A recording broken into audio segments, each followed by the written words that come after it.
We're talking about, should you consult a psychiatrist or a urologist? I get that it can seem confusing when we're experiencing erection problems or performance anxiety. Who do we speak to? There's lots of different advice out there, and who's the right person? So in this video, I'm going to tackle that to give you more clarity on who's the right person for you to speak to. First up, when it comes to erection problems or performance anxiety, the first place to go is to the doctor to get testosterone levels checked, bloods checked, and just to make sure there's nothing untoward going on in the body. Most of the time it's mindset, it's not medical, but it's important to just tick that box first of all. Your doctor will know if the urologist is then the right person to go and speak to.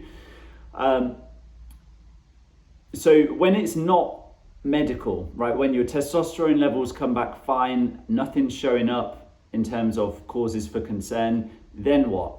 And this is where there's a few different options. Psychiatrist is one of those options. A coach is another one of those options. That's the space that I operate in. And therapist is another option. So it's important to research online and just get a feel for, or even ChatGPT as well actually, and just get a feel for the differences in what these people do. And the first step before that though really is getting to the bottom of what's going on. Okay, this is still something that needs to happen for either the coach, the psychiatrist, or the therapist to know what they're working with. To be able to do that so that you can get to the bottom of what's causing this, I've created something called the Performance Anxiety Quiz. This is a free quiz. It's 10 yes or no questions. It will take you less than 2 minutes to complete. And this will give you your personal score, and it will also show you your handcrafted guide so that you can see what's going on and how to get this sorted.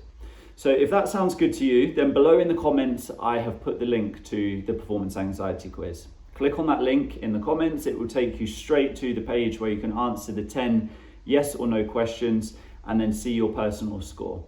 We're doing this because before we go and speak to a psychiatrist, a coach, or a therapist, it's important to understand really what is going on. Okay, so head below into the comments now, click on that link, and I will see you on the quiz.